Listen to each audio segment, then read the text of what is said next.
किलाड़ी तमिलनाडु के शिवगंगा डिस्ट्रिक्ट में मदुरई से साउथ ईस्ट में कुछ 12 किलोमीटर की दूरी पर वैगई रिवर के बैंक्स पर स्थित एक इम्पॉर्टेंट आर्कियोलॉजिकल साइट है।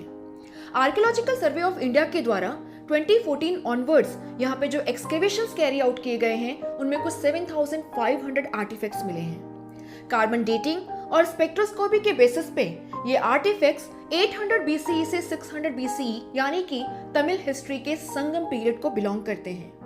इन आर्टिफैक्ट्स में wall structures, wells, drainage system के एविडेंसेस मिले हैं जो कि एक वाइब्रेंट अर्बन सोसाइटी की तरफ पॉइंट आउट करते हैं और इसी के साथ साथ सिस्टमेटिक अर्बन प्लानिंग को भी शो करते हैं। इसी के साथ साथ मून और सन की ग्रेविटी जो लोगों के एस्ट्रोनॉमिकल सेंस की तरफ पॉइंट आउट करती है, बरियल अर्न्स जो कि इनके सोशियो रिलीजियस कल्चरल एस्पेक्ट्स के बारे में हमें इंफॉर्मेशन प्रोवाइड करते हैं, लेकिन सबसे इंपॉर्टेंट पोर्ट शर्ट्स जिन पे हमें तमिल ब्राह्मी इंस्क्रिप्शंस मिले हैं। देश में कहीं भी इतने पुराने लिखे अवशेष नहीं पाए जाते हैं अगर हम हड़प्पन इंस्क्रिप्शंस को साइड में कर दें क्योंकि वे अभी तक डिसाइफर नहीं किए गए हैं। This points towards a highly literate society in Khiladi.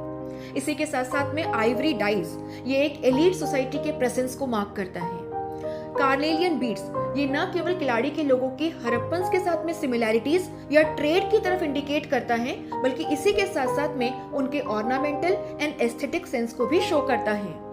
Most probably Khiladi के लोगों का ओवरसीज ट्रेड भी रहा होगा effectively with the Romans and this points towards the presence of an industrial urban culture eight Khiladi.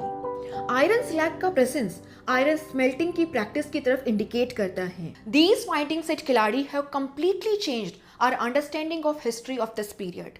But unfortunately, it has been caught in the Aryan versus Dravidian culture politics. What do you think about the excavations at Kiladi and the recent findings? Do let me know in the comment section.